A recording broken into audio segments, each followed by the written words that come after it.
Hi, everyone. I'm Eric Saturn, or the Baron, and I am happy to introduce a wonderful friend of mine from the East Kingdom. And you are?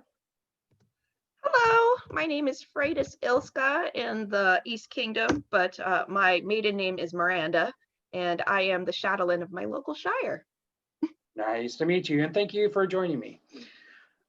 This is the discussion that we're going to have for a few episodes, and this is mainly pertaining to recruiting and retention, specifically how we have been able to get people in, and now with the pandemic, how do we still keep people interested, but also how do we recruit new people?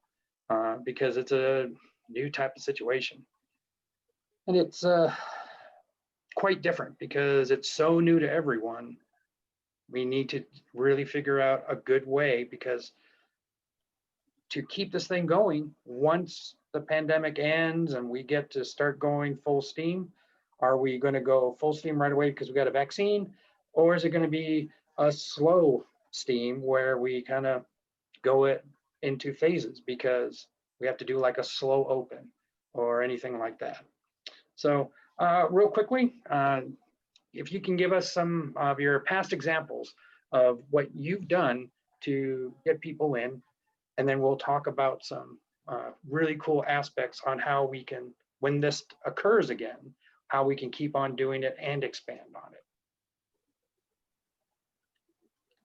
All right, so past examples of things that my shire has done to get new people involved. One big example would be, as we will have discussed or have discussed previously, the demo we do at local places. For example, last year we did the Comic-Con demo. That was something to kind of get the word out about the SCA, our shire, but also the SCA in general, because people don't know what we are. We utilize social media to reach out to people. In the fallout of the Comic-Con, we did open classes to people where we posted them on our social media where anybody off the street could just come and learn a skill or practice something from the SCA, whether it be heavy intro to heavy combat, archery, and things like that, and they could just kind of get a taste for it, and then invited them to come to our regular practices and get more involved, things like that. I know that some people were not just your group, but in general, there is some pushback sometimes when it pertains to certain activities as not strictly SCA, because yours was a Comic-Con. So therefore, you had cosplayers, you had people from the Star Trek 501st, Star Wars 501st. You had Star Trek role players. You had a whole gambit of different people that Mm-hmm. a lot of people can really get a little irate sometimes when it's like, well, those are not the type of people that we are really focusing on. And it's like, no, those are exactly the Because people. yeah, exactly, the kind of people. And because those people are also not just cosplayers, but LARPers, fantasy LARPers, Lord of the Rings heads, Camelot, Merlin. It's not just the sci-fi, there's the fantasy aspect too, and the fantasy aspect is based in large part in the Middle Ages of our actual planet Earth. So there is a lot of crossover actually, and the reenacting and the playing. LARPing is not that far away from what we do. No. So, And you and can see that cosplay, some of the costumes that they put together yeah, are really good. So them transitioning from, wow, this is a really good cosplay outfit, to, wow, this is a really good uh, 14th piece century of garb. French Yeah. outfit. It is an easy transition for some aspects. Also, Exactly. I always call it fringe people, the people who are kind of like, they have more than one interest. And the SCA can be part of that interest, but part of their other interest could be, steampunk or pirate or anything like that. And people are like, oh, well, that's not really, it's like, no, pirates are period. Yet you don't see a lot of people being all piratey at events, which is kind of funny because you also don't see a lot of people in being very Egyptian at events or things like that. So there's certain people where they focus heavily on European, but not much on Central America, Africa, things like that, or even the merchanting area of pirates or things like that, where it's like it's not just one aspect. It's a historical, it's a global aspect. Or And Japan, Japan, samurais. Vietnamese, Yeah, Korean was what Japanese and Korean were very there's much. a lot of Like, anime crossover there. a lot of anime crossover, especially from there are period animes, and when with samurais and all of that, feudal Japan, and there's a lot of crossover with the SCA there.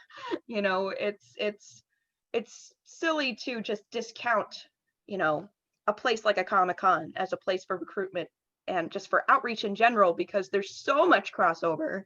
And when it comes to the fringe people, I was one of those fringe people, and now I'm a Shadowlan in my shire running demos.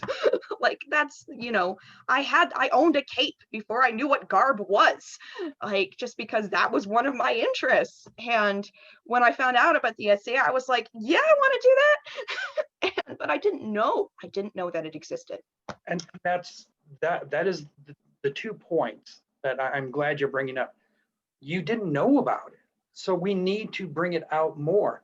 And having that crossover or that fringe aspect gives our information out to other people, because they're going to be going, their friend Dave is like, da da da da, and they're like, oh, you're very much into the medieval stuff. You know what? There's a group called, your group is called the Shire of Black Rose. And it'd be like, all right, there's an SCA group which does medieval stuff, and it's called the Shire of Black Rose. The Shadowlane name is Miranda. Here's her information. And all of a sudden, the group's got a new one just by word of mouth. And that is really another great way of getting people in. We bring out the information, and then the people get interested. And the Comic-Con that you did was perfect because it wasn't just your group. The fact is that 3 or 4 neighboring groups also participated, because the nice aspect about a Comic-Con is that it's just not the people from that city. It is from people show up from 100, 150, 200 miles away because they love Comic-Con. And then they might be in Maryland, York, yeah, Owlshurst, and they'll be like, hey, you know what? Yeah, we're from York, and we came here for this thing. Oh man, this is like really cool. Oh, you're from York? Hold on. We have the seneschal from the group down in York. And then you can do a one-to-one direct communication, contact, talking to them. They can get their information. They can tell them about meetings, class nights, everything like that. So you're not just focusing on yours, you're focusing on the region, which is also very important, because I always say that there's 3 levels when you do anything, from hosting an event to recruiting to trying to have a class, anything. And that is the individual, then you have the group, and then you have the kingdom. And with your activity, it became a kingdom event because you had kingdom sponsorship that was there supporting it, because they want stuff like that to occur more to help increase the kingdom recruitment. And it was beautiful because you guys had like a huge space. It was you had like 4 spaces, and people showed up. There was people playing instruments. There was people woodworking. There was a Viking tent that you had put up, an A-frame tent that uh, that you put up inside the building. There was board games. There was dancing. There was fighting. There was, and it was for 2 days, and there was still a lot of people. Some people showed up just for 1 day and they helped out for that. Some people showed up for both. But there was so much people and so much support that no one got burnt out. There was always something going on. And it was nice because I remember you were saying, and I want you to tell the story, that people were showing up because they were hearing about what you guys were doing. So if you can tell that story, that's great. Am I starting from the very beginning, or are we just going into? Well, just because you had told me that there was times when people were like, hey, I was going to leave, but I stayed longer. Yeah. I was over here and then I heard fighting, so I came over here. Yeah. So you kept it lively. So I want you to explain we kept, how you got people to keep showing up. Yeah, we had regularly, well, first off, we had one of our local musicians playing almost continuously, some of her own compositions, some medieval compositions, and singing. She has a beautiful voice. Beautiful voice. Didn't you also have like loaner recorders for people to? Yes. 2 other people had also practiced a piece and performed that. So we had constant music going pretty much constantly. We had woodworker. We had someone was making like some kind of tapestry or piece of cloth, like they were weaving. That's what they were doing. They were weaving right there, making cloth right there. We had someone who was working on some garb. We had people, someone, I think, wasn't someone spinning yarn at one point? Yes, on the second day. And we had board games, and we had people who stood out in the walkways inviting people in and telling them, hey, you can come, and people could come in and have an personal experience with someone, watching them do their craft or play board games. And then they would be there for like a half an hour just talking to one person about what they're doing and and how to get involved, and then they would move on to the next person and talk to them about what they were doing. And then we had the dance demonstration that you led, that we invited people to come into.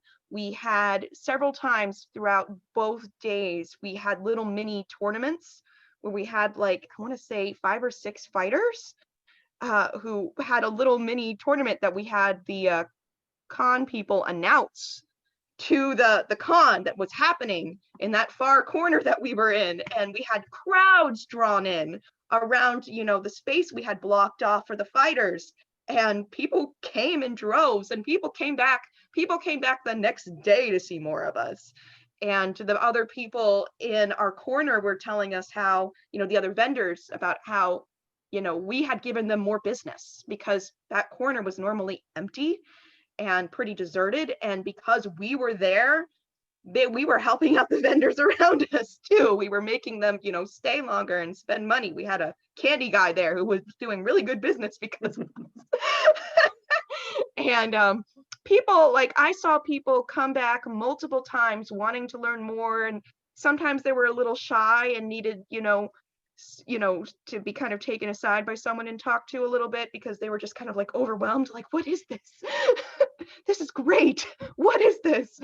And just wanting to see more of it and be around it, and because it wasn't something they had experienced before, because we weren't actors. This wasn't the Renaissance Fair. This was just a bunch of people doing what they love with a bunch of other people in garb, having a blast. And we weren't getting paid to be there. We were just there because we loved to be there. And one more thing. How many kids showed up for those 2 days? We had so many kids. It was beautiful. It was beautiful because they were so happy, so energetic. And it's nice to see kids show. Yeah. Yeah. Yeah. It's, I mean, because the youth is the future, and if we get kids interested in this and get their parents interested in this, those kids will grow up in the SCA and tell their friends about it. It's survival. And I they, kind I of mean, call we, it the next wave. the next wave. Yeah. That's a good thing to call it. That I like that. I'm going to steal that. I'm gonna steal that. And they had board games. They watched the tournaments. We had kids lined up around. Like we let kids go to the front so they could see the fighting because they were just like, wow. And Because it I was know real fighting, as you said. It wasn't fake. And it people were wasn't like, fake. really? Are Yeah, they really hitting each other that? And they like, are really hitting each other. And yeah, it's not the Renaissance Fair. It's not just a show. It's real, and you can learn to do this too. You can be a part of it. There's loaner gear. Like this is a possibility. There are practices regularly in York. It's just opening people up to that possibility okay, and now drawing them. I'm going to ask you something very specific, and it's not being mean or anything, but there's always been ebbs and flows for both people, groups, and everything like that. I believe, from what I had seen and everything before, when I showed up to your guys' meetings and talked to you guys and everything, your group had not been very active in recruiting and everything like this before. I would say that's accurate. And because of this one Comic-Con, what occurred after that, or what developed because of that Comic-Con? I mean, because I kind of saw the same thing. I joined my shire. I was introduced to the SCA by someone else. I didn't even know that the Shire of Black Rose existed at this point in time. And eventually I found I loved the SCA, and I realized if I want to do this, I have to do this on my own, but I don't want to drive to York because I live in Harrisburg, and that's a little bit of a haul for me. And I went online and I saw there was a local shire for my zip code, and I was like, all right, let's do this. Went to my first meeting, and you saw some of those meetings, and it was very sparse, but they were still passionate people, but definitely not very populated. Well, not that we're not populated, just not a lot of activity, not a lot of activeness. From the few people who were doing it, were very active, but I didn't feel like there was the same kind of energy for outreach. I didn't feel like that was happening, and maybe something was going on that I didn't see. That's just what I saw from my experience. And But because you saw that, you wanted to make a difference. You wanted well, to. yeah, I wanted more friends. I mean, these guys are great, but I want more of them. We always want more friends. That's always. I mean, I have a lot of very good friends, don't get me wrong, but I feel like these events and these feasts would be a lot more fun if there were more people there. And Well, no offense, I'm not saying more people. Wouldn't it also be better if there was a bigger range of age people instead yes, of that just too. kind of, Yeah, because the younger people, younger, oh my God, this is terrible. The younger people have more younger energy, folks. gentle. They have more energy. They have a lot of ideas. Sometimes they don't have a lot of money, and that we Like try me. and we adapt and we overcome. Yeah. But your energy to make this happen is what made it happen. And I know you had some pushback, but every group is going to have pushback because no one's going to always love every idea. Yeah. But you did it. You got help from your group, you got help from the kingdom, and the outcome was massive.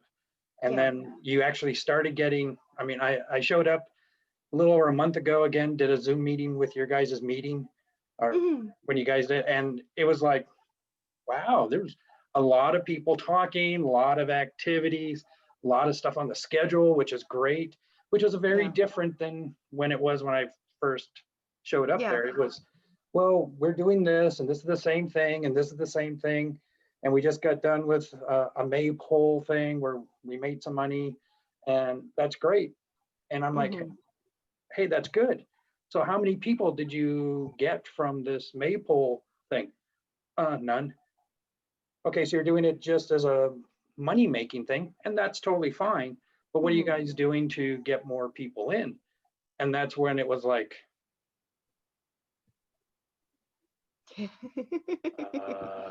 I'm like, and then you're like, I got an idea, and I'm like, all right, rocket. Yeah. Yeah. Well, I saw that there was a Comic-Con coming to Harrisburg, and yeah, I think I was with you and Cooper, now known as Ragnall, as his SCA name. And I was like, why aren't we doing a demo there? And you were like, do it. And I was like, okay. And so it kind of grew from there. And then it happened. And honestly, yeah, honestly, when I was, I got a lot of help from the archery marshal, who I hope will be joining us for one of these talks in the future, Tula Floy, who helped me write my first ever demo proposal and taught me how to do it and what the procedure is. And we definitely got some pushback, and I was kind of at the time like, if it happens, great. If it doesn't happen, I tried. And then it definitely happened, and I was like, oh crap, now I gotta work. I'm kidding. But But yeah. after that, the Comic-Con people, they contacted you and was like, you're coming back again next year, right? Because Yes. Yeah. They yeah. I mean, well, in Comic-Con, the Comic-Con people do want us back. And there's a ongoing discussion there.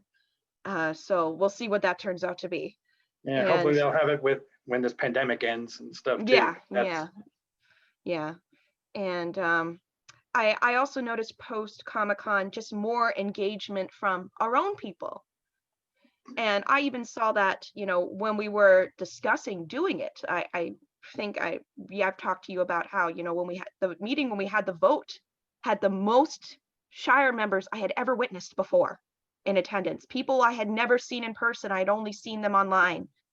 At any meeting showed up. I mean, that little room in that library, that public library, was packed. We had to pull in more chairs because there were so many people there who wanted to have something to say about, like, it generated so much engagement just from our own people who had been quiet for so long.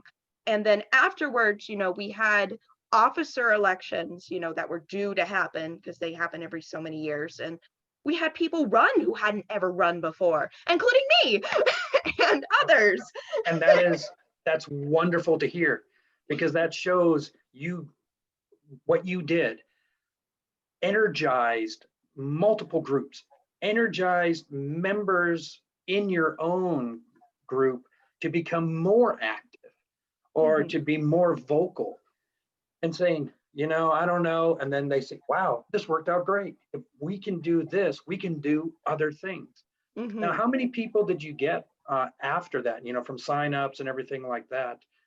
Um, Because I know it was kind of hard because it started, you had stuff, and then a few months later, the pandemic stuff started to occur. So it was like terrible timing, but you yeah. still had several people that actually showed up because I remember we had a few fighters practices afterwards, Mhm. and then we had several people show up from that. One person showed up, and then the next week he brought his girlfriend with Mhm. that type of stuff.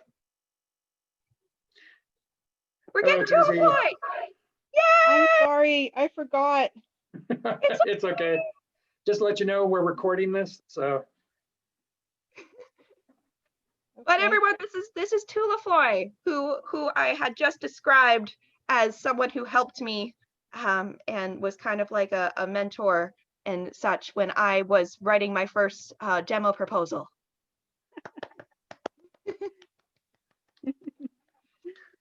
Who's here? It's just me and Eric. Okay. Okay. Oh yeah, but you're recording. Okay, got it. Yes, because this is for Eric's series of classes, and this one's about retention and outreach. Yay! So we were talking about how All right. how the Comic-Con developed, how well it was received, both at the individual, group, and kingdom level, and how because of that, there's kind of like new growth, new energy, new ideas, which is really good. Because the thing that we're kind of going into next is since that occurred, and when it can, it's going to go, it's going to occur again through Comic-Con and some other demos, which I want you to talk about what you had planned to follow up with. But then we're going to talk about specifically how are we going to, in this type of pandemic environment, how are we going to keep people going and get new people in? So if you can tell us real quickly, what were the follow-on things you were going to try and do in that year, that would be great. Follow on Okay, so things. last year, we had, well, archery, trying to get people out for archery and Mhm. having beginner archery classes, which I believe, Eric, you participated in one of those. You also do thrown weapons at your place too, correct? I don't have the targets anymore. Okay. And I've never been a thrown weapons marshal. So we had in the past done both at the same time. And may again, if we get a new marshal. Of course, right now it's hard for anybody to get warranted. Yeah. Unfortunately, we had, I think we had offered ANS classes. I don't know if we had anyone take us up on those. And of course, Eric, you had done Intro to Combat, I think. Yes. Yes. But it's been over a year. It's a little bit hard to remember. Yeah, I know. I was struggling too. I was like, what were we playing? Well, I believe you were talking about that you had been also talking to a couple of the local colleges or junior colleges to maybe try and get something going there to get the SEA known on campus or anything. I know that was a discussion we were having. I know that. I don't know how far along in that discussion, because I do remember being a part of a discussion on that. And I don't know where we had, again, because it's almost a year ago now, where we had landed on it. I think that it was that we didn't have enough volunteers to make that kind of outreach yet, because that was going to be pretty labor intensive, because one of the things with college students is first a short attention span on their part. Yeah. They often you have to go to them. They can't come to you. Yeah, that's true. I believe that what was trying to happen was that because it was also getting into winter, trying to get kids going in the winter time, trying to find a place to do this stuff was going to be a problem. So it was going to be trying to figure out a way that during the summer, trying to get something going and then kind of incorporate it into the con type of thing. So therefore you can say, hey, if you want to see us, come over to the con. So therefore it was going to be it wasn't like a really quick process. It was going to be a very well developed. And of course the pandemic occurred and everything just we also had a demo arranged literally like the week the pandemic started and school shut down. It had to be canceled at a local boys high school where our fighters were going to go and talk to the boys about combat and about being a man, you know, what that meant in the Middle Ages. So from the Middle Ages perspective, because that was what their unit for the year was on, being, you know, what does it mean to be a man? And we used to have like Squire School, essentially like that. Yeah, it was going to be kind of like an interactive talk, and I had arranged the whole thing. We had gone back and forth with a bunch of the fighters to work out a good day that would work. And literally like 2 weeks before it was supposed to happen, all the schools closed.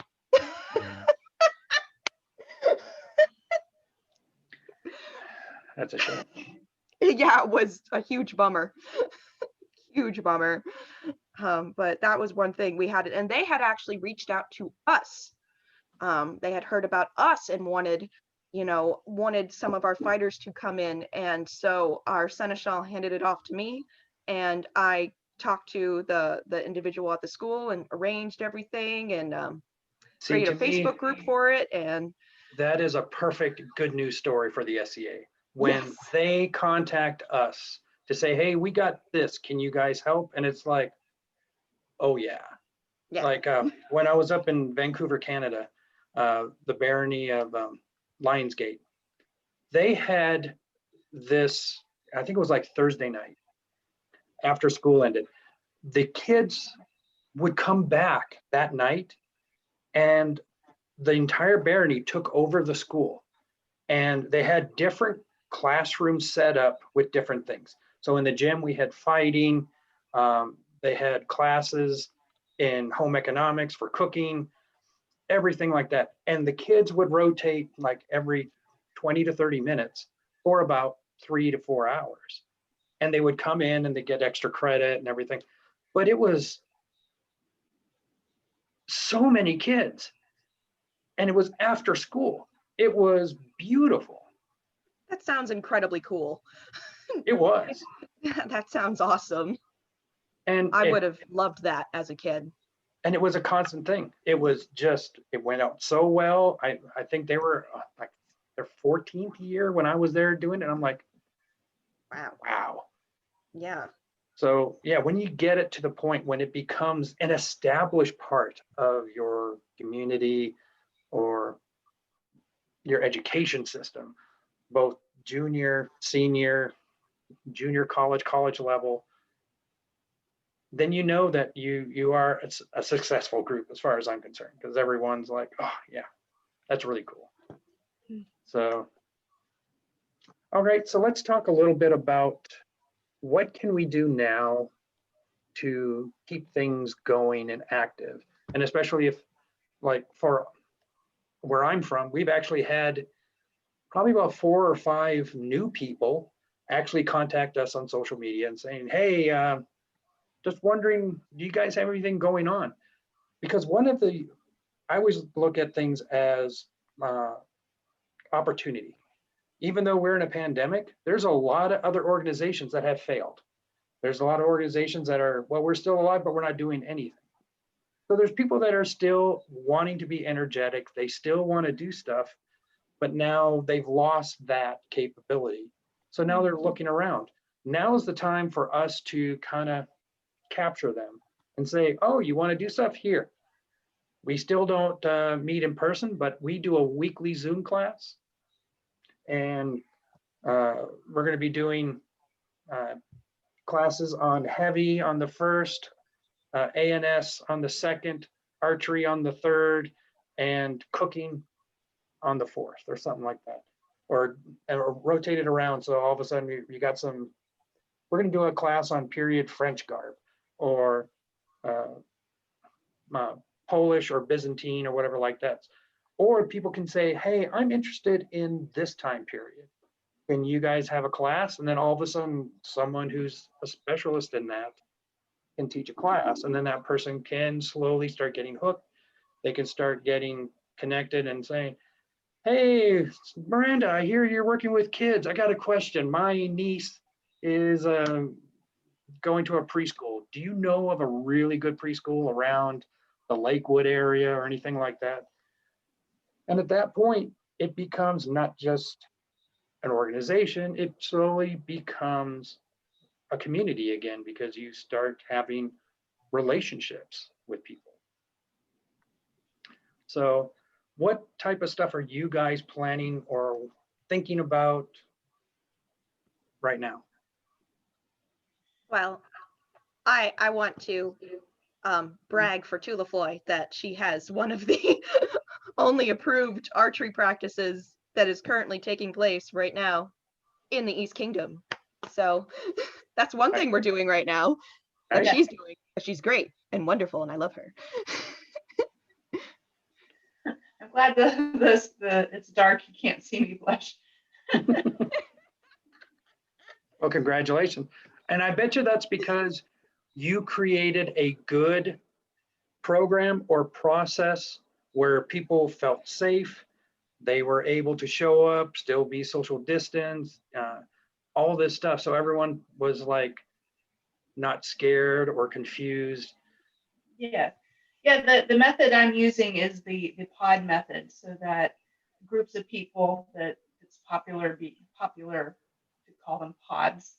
I had been calling them quarantine clubs. I have a quarantine club. It's just people that we just continue to get together with normally throughout this entire pandemic. But we had limited contact with outsiders, people outside the club. So anyway, when we started discussions in East Kingdom, how do we open this up? Somebody brought up the pod idea. And within a pod, and I personally allow 8 people in a pod, and the pod gets to determine what their rules are. So if they're a group of people that, like a family, or they're getting together for some other reason anyway, and they don't need to socially distance within their pod, they don't need to do that.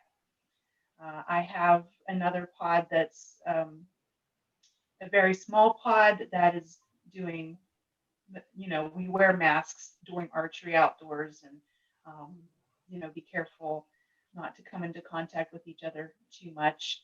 And I have another pod that hasn't come out yet. They actually somebody tested positive within their pods before they even came out the first time, and they had to be quarantined. And so they haven't managed to come out yet. I think next weekend they'll be off quarantine and they're planning to come out. So within that, method, then each group of people can do what they're comfortable with. And, people have been happy, and I've been submitting rural round scores for the East Kingdom. So that's working. And I had one that expressed some concerns that one of the pod members was almost frightened to leave the house. And I said, I will do anything. And I'm not bragging. I'm just doing this as advice to other people. I will do whatever makes that person comfortable. I will even sit on my back porch, and you can take a picture of your arrows in the target and text them to me for your scores. Now that individual became comfortable enough to got out here that we didn't have to do that. But that is something that I had cleared with Kingdom. Could people just text me, for instance? And they're like, yeah, that was okay. So I needed to be encouraging people to come out and willing to do whatever it took to make them feel comfortable. And with some people, that's more social distancing. With some people, it's less social distancing. So I mean, that I've is made that's time slots. wonderful. So on Saturdays, I have 3 time slots on Saturdays. So I run 3 archery practices on Saturday. I haven't had to run all 3 in one Saturday yet, but it's out there. And then I've let other people know that I'm available for private lessons if necessary, which really seems to be, that's taking on a lot, but these are extreme times, and I want our Shire to still be in existence when we come out the other side. And I'm also really concerned about the mental health of people who are being confined and not able to get out and do their normal activities. So it's worth a little bit of extra effort. And I have really good people. They're going to come out, set up the field, tear it down. I don't have to do all of the work. I've trained them well before this all happened. Well, the one beautiful thing that you've said about all this is the fact that you're setting up an environment plus a process, because you want everyone to feel comfortable and safe, which makes them want to still do stuff, which, as you said, mental health wise and personal wise, they're like, all right, I'm still feeling like I'm part of this pod. I am now able to say, hey, I'm not feeling very comfortable right now, and I'm not getting, excuse my language, shit on because I'm not showing up. So you're creating the environment that people want to show up, but then you're also putting the process in that's like, this is the safe way that we're doing it, but yet you're also changing it to make it more safe if you need to, because there's nothing wrong with, okay, you know what? We're going to have, instead of just 3 pods, and say for it's an hour and a half, we're going to do 4 pods because these 2 people really want to just shoot by themselves. And then you just kind of probably change the times and everything, but you're making it so that everyone doesn't have to follow one set of rules. You're creating the process where everyone does feel safe and has a voice in how they're feeling safe. And that is great, because most people don't want to do that. They don't want to put the time in, or they don't have the energy, which I can understand. But the fact that you're doing it, you're setting the example then. And that's why the kingdom is like, you're doing great, keep on going. And then we'll take this as the blueprint for other stuff because it's working. Yeah, it's working for me. I know there's some other people who have been approved. I don't know how they're doing their practices, but the pod idea was one of the best ones I saw on the archery marshals list. So it is definitely working here. Well, congratulations. And yes, you always do a good job when you're doing archery, because that is, from what I can tell, a huge part of the love of your life. This is, I want to do this, therefore I want to spread the love and have anyone else that wants to do it. It's all good. And I'm glad they have you in that group. And Me in too. that. Now, if I can just lure Miranda out of the house to come shoot. I know. I want to. It's just. Maybe I can do a drive-by target where I stick it, really padded target on my car, and you shoot at it as I drive past. I don't know if I can get that approved. Probably. I mean, you've seen where I I'm live. sure It's a you're laughing, residential but your neighborhood. video froze, so I can't tell. Okay, let's talk about some other ideas here for a little bit. One of the things that I've been trying to bring up for my group, and when I discuss this with other people, is the fact that a lot of people want, now's the perfect time to get people to try a whole bunch of new things. And one of the things that I say is, we need to have kind of like more classes and kind of bring them into a different thing. Like, one of the things that people always have a hard time on is, oh, well, let's do a class on research. And people are like, research? Oh, I hate research. Well, let's go and have some basic classes on what is research? What are some primary facts? What are some secondary sources? And therefore you can slowly change people's attitudes about something. And some people will be like, oh, you're having a Zoom class on classes? Click. Well, you're not going to make everyone happy. But the people who are interested, you're now giving them some new areas to look at, to possibly grow. One of the things that I also see is, now is also a great time to, like, one of the things I love doing is brewing. And We've noticed. yeah. And I have gotten a lot of the people in my group to try brewing for the first time. But Nice. one of the things that people are like, oh man, I really don't know how to start, da da da da da. And I'm like, you know what? I'm going to give you a Ziploc bag, and all it is an airlock, a rubber stopper, a package of yeast, and a package of sanitizer. And it costs $2.12. And I'm going to teach you how to just take a nice 2-quart jug of grape juice and make it wine, or some apple juice and make it cider. And just say, here's your little packet. Here's your little packet. Here's your little packet to take home. $2.12. Yes. Can you send that to me? Yeah, I can do that. And something like that is like we can either mail it out or we can kind of drop it off at your mailbox, whatever it is. And then that following Wednesday, we're going to have a class on basic brewing. And all you got to do is bring your 2-gallon thing and your Ziploc bag. And then we'll just sit down and we'll just have a class. And in an hour, everyone will know how to do it, how to make it, and then store it. And then 3 weeks later, everyone goes and tries it. Now, of course, if you're going to be in the college environment where you're not 21, we cannot endorse this, even though that's how I started. I guess you couldn't taste sample it after you were done, you know, give it a good sniff and dump it down the drain. Mm-hmm. Yeah, Take an aroma. especially, oh, yeah, we have a room inspection by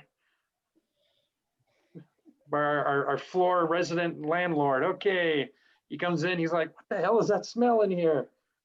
Someone forgot to flush. Yeah, that's it. No, that's not poo. That's, are you guys brewing in here? No, don't know what you're talking about, Mr. Stevenson. I think you've been on the happy sauce, but hey, that's okay. But strangely enough, we had one person, he's like, you know what, I'll give this a shot. And he fermented apple juice and carrot juice together. It was very earthy. I said, we're gonna call this the Elmer Fudd, but it wasn't too bad. But after a while, the sediment, we didn't remove the sediment, enough of the sediment in time, so it started getting a little funky tasting. But it actually wasn't too bad. It was like, oh, there's this with a very interesting palate aspect. Yeah, then it kind of went bad after a couple months. It was like, yeah, this palate aspect's not good. Oh my. But we had another one. Her name was Ellie. She has made I think it was March when she did her first couple batches. She has now made, I want to say 7 batches, 7 gallons. She really likes the berry and the tea flavor. So I haven't done any of the ales or beers or anything like that. I'm not a big fan of those, so I don't really concentrate on them. But sorry, getting off that subject, going back to the original, getting people where you just give them like a small beginner's bag, and you just put, all right, we're going to do some embroidery. All right, we're going to put a small little hoop, and we're going to give you some fabric and 3 different colors of thread and a pattern. And then what we're going to do is, all right, we're going to teach everyone, this is how you put it on there. These are the threads. The threads compared to the fabric are these combinations. So if you want more of the European, it would be like this fabric and this thread. If it was more Scandinavian, it would be more wool. And I'm not exactly sure because I'm not an embroiderer. But therefore, you can teach the class and get people to, all right, put the pattern on, kind of do like a quick little heat seal one where you just put an iron on it, sticks it on there, and then they can go in there and start doing embroidery stitching and see if they kind of like it. And that again is only going to be like $2.50 if you can get a really cheap wooden hoop. But because you're just using scrap material and a big bunch of embroidery yarn that you just patch out into different bags. But certain things like that to me is where you can really get it going. And even if it's like, say you guys have someone there and they're like, I'm going to do this. And then all of a sudden people in New York are like, hey, you know, this would be really cool. All right, we're going to send 6 bags down to York. And then you guys can now start doing kind of like a regional class on how to do this. And then as everyone always thinks that's why I'm like, for these classes, I want to do like about 3 classes so we can have some good discussions and good ideas. An embroidery class would not just be 1 class. It could be a class easily of 5 classes where you're talking about the certain type of stitch patterns, the certain types of thread, the certain kind of colors that were used during different time eras. Oh, I really love this red. Yeah, but for your period, it didn't exist. So you can definitely do, like I said, like with the research thing, whenever you're teaching, it's a great opportunity to teach and mentor and have them understand the research aspect for what they want to do. Because if someone goes, hey, you've done some really great work, can I have you make me something? Oh, I want this. And they're like, I can. I'm just going to let you know it's not really going to be your period, but we can talk about it. And then all of a sudden it's like, oh no, I want some totally period.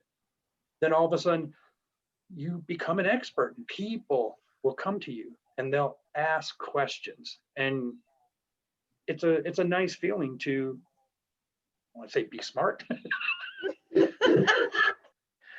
but the fact that you know what's going on and the fact that you can teach it is another whole level of great responsibility. So what do you guys think about things like that? Or what type of classes do you think people in your area would really love to do? I feel like we have a what is Eleazar now? Is he our deputy herald? He's deputy herald, but I would consider him acting herald as well. Yeah, because he's, when I was looking into my name, he was extremely helpful in that. I feel like if he was interested in having like a Zoom class on researching names for personas, because that's something a lot of new people struggle with. I struggled with. Oh, And that's a good call. and he, he could record it. I think he might need some help figuring out the technology aspect, possibly. I'm not sure how knowledgeable he is and how to use like Zoom and stuff, but he could theoretically record it, or he could schedule to have like, in person where, anyone's invited to join and have a discussion and things like that, because, that could be done.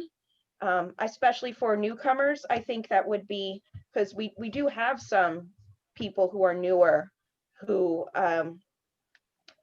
started coming to us after Comic-Con and after our intro classes to our archery. And if they're interested in coming up with personas and pursuing that, they haven't really had much of an opportunity to talk to Eleazar, and that might be a beneficial thing for them. That was just like the first thing that came to my mind. Or coming up with your what's it called? The crest or whatever. Arms. Your arms, yes. Help me figure out how to do your arms. I know he's done that kind of in person at events. He could theoretically, or someone else could, I'm not saying Eleazar has to do everything, but I feel like he'd want to because he's so good at it. I think that would be great, because you can have like the first class would be, this is the type of heraldry that is being used, which is French heraldry, and then explain what the colors are. Okay, green is vert,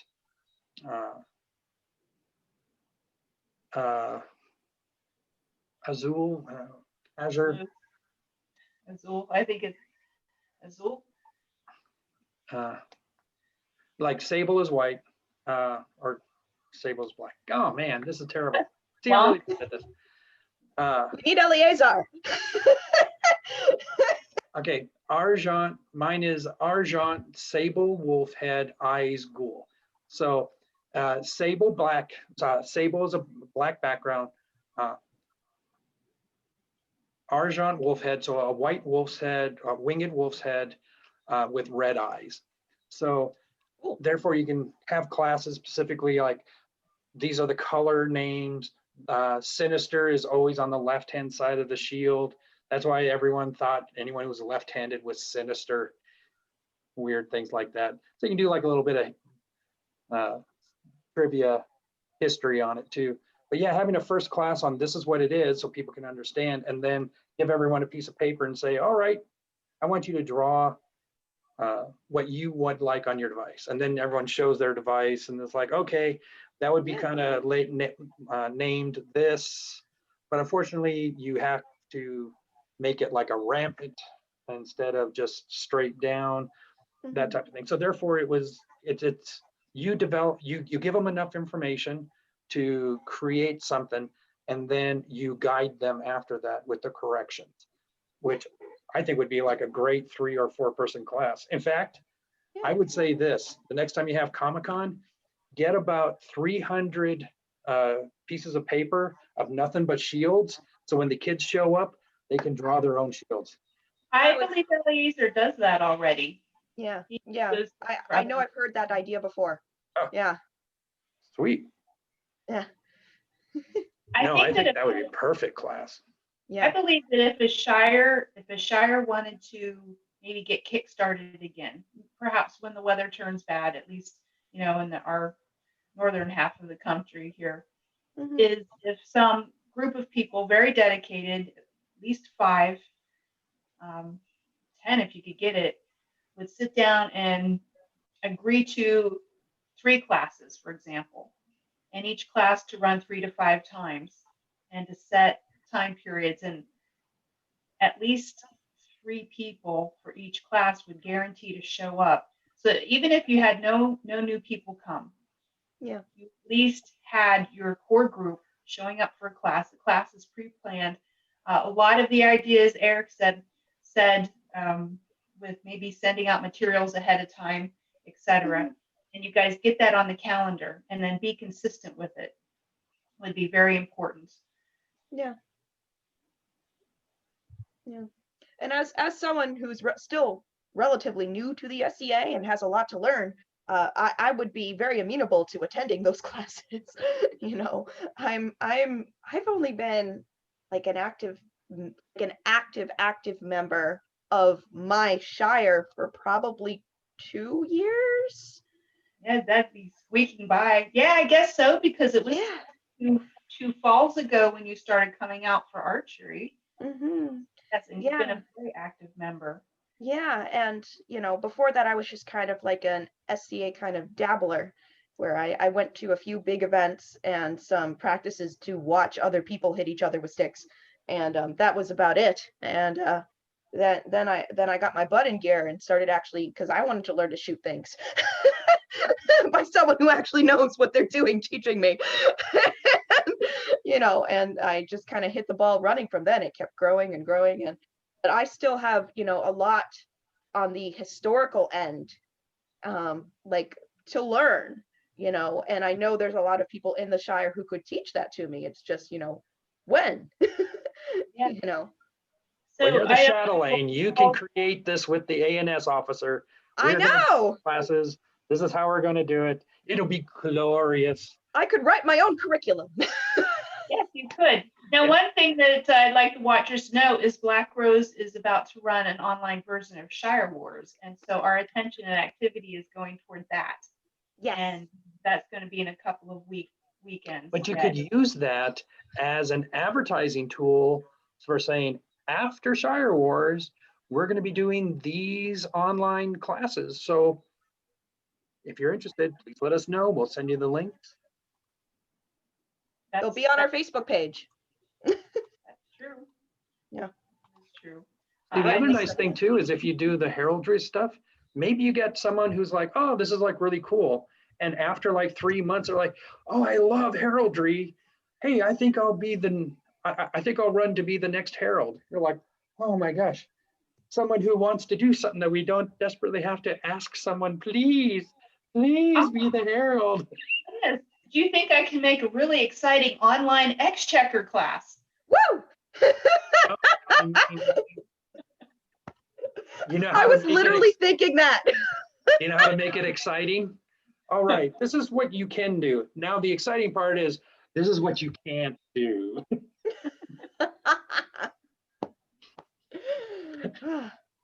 You cannot increase your amount by going to the casino. You cannot try and do a 401k plan I think my 401k plan is simpler than the SCA. worksheet. So besides the heraldry, what do you think is like another very big class that a lot of people in your area or in the surrounding groups that would want to either learn or to teach? I have somebody who came in a little bit after Miranda, somebody Miranda brought in named Jessica Peters, that has done online hand stitching class. We're working with it, so she's put a second video up on YouTube. So the I was first gonna say, one, that's the one that put the YouTube videos that you sent me. yeah, yes. So she did one where she held her phone by herself and did the stitching and all of that. She kind of worked out what she wanted to teach. And then I offered that she'd come over, and I'd gotten a new camera. So I held the camera, and that gave us a better one. So we redid that video and got that on there. And so that was the first 4 basic stitches. And we're hoping to do another set of stitches. And my thought was, Those stitches are all done on a sewing machine, correct? no, they're hand stitches. Oh, So you okay. have a sampler. When you're done, you have a sampler of four basic stitches. Okay, cool. And my thought was that we'd get the second video up and then let people, they could have that to look at ahead of time, and then hopefully to do an online Zoom class where we do the sampler with people online, because the only thing they would have to have is a piece of white fabric and a heavy contrasting dark colored thread and a needle. There's a group, I want to say it's on Tier, and every Monday they have a sewing night. So everyone that's doing any type of hand sewing gets together, they get on Zoom, and then they're doing hand sewing, but they're being like a sewing circle. And if they're having any questions, they're like, hey, is this the right stitch? And they can actually show it right there and get a group consensus on, nope, it's got to go back through underneath, not around. And so something like that, once you get it going, yeah, you can have a great sewing circle and everyone's just there talking, drinking, going, this stitch is like this. It's great, man. It's just. Eric, drinking seems to be a subtopic of a lot of your classes. Gotta have fun. My goal is to someday be a Laurel, and I want to be called the Party Laurel. And I think every 10 years there should be a new Party Laurel created to keep the party going. Oh my. But no, something like that is great because, yeah, as you can say, these are the I've never been basic like that. stitches. This is the basic formula. And then you get like a community sewing circle together, and you're showing everyone and you're developing, hey, okay, now we're going to try a new stitch. And every week you add a new stitch or anything. The only thing that I would actually suggest on this, as for being a guy who actually has used a sewing machine, I'm still not very good on doing some seams on clothes pertaining to, well, this fabric on this fabric, you need to use this tension with this type of stitch. I mean, I'm great with a serger. That should be a standard basic, but I think also a class on how to use a sewing machine with a good certain types of stitches. This is a good one for a hem. This is a good one for if you're putting 2 different materials together, like for a cloak or something like that. I would suggest something like that because I know I would appreciate it. But like I said, I have a sewing machine. I just don't have the experience or the knowledge. We'd have to find somebody that had that. I know a couple of people who might. I mean, I've used a sewing machine, but I wouldn't consider myself enough of an expert on that to tell other people what to do. But I think that would be really good if we had somebody around. Because I know some people too, also, they like first do like a regular stitch and then they do an embroidery stitch over a machine stitch to kind of reinforce it and make it look more period, but still have a durability aspect. I know I used to do that a long time ago. I would not do the embroidery. I would do the machine stitch and then give it to someone else and ask them to embroider over it or put a piece of trim over it, that type of thing. But one of the things, like I always say, whenever something that gets done, create just a base. This is what we're going to do. And then the next thing we're going to do, we're going to just add one thing. So it's like, all right, we're going to do embroidery. Okay, so we're going to do embroidery. Now we're going to add one thing, and that's going to be embroidery of a certain time period. So this is going to be the pattern and everything. All right, now we're going to be doing embroidery on top of trim, i.e. like where you have to do pearls and everything like that. So now you're kind of elevating what you have been doing to a new level. So I'm always a big fan of that. That's where you would have to plan ahead, or at least plan the first 5 to 10 classes ahead, so that you're not just making it up as you go. And also students can know what's coming up. That's true. And I'm coming from a background that I have been, I've been a homeschool teacher. I took classes toward a teaching degree and then decided to ditch the government system. But I still had those classes, so I knew how to use lesson plans. And when I ran a homeschool co-op and taught classes there, I had to teach a semester's worth of a certain class, but we only met 6 times. So to teach an entire semester's worth of something with only 6 times that you meet, you had to have a really good plan, and along with activities that the students had to complete in between times. So it's good to have a plan, an objective, an arc, what you hope to complete. And I think that to have a successful set of online classes.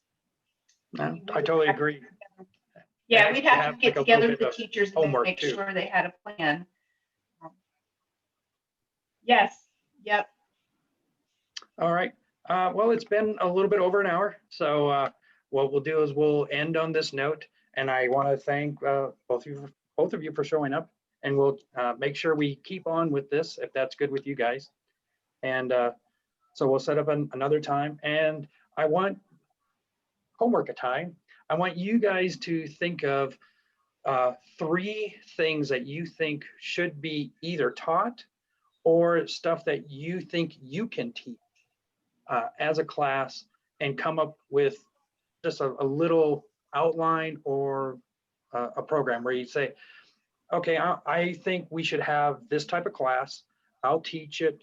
Give an example, like a class on axe throwing or thrown weapons. All right, this is going to be a class done in 3 phases. So we'll do one on the general understanding, how to set up a field, be a good safety person. Then we're going to, for the next class, we'll be teaching how to throw axes, because they're going to be different from the small axes to large axes. And then the last one will be throw knives and other thrown stuffs, such as spears or ninja throwing stars or whatever like that. So if you guys can come up with that, then I'll let you guys go, and I'll see you guys again soon. All right. right. Thank you all for showing up. Yay! Yay! Take care.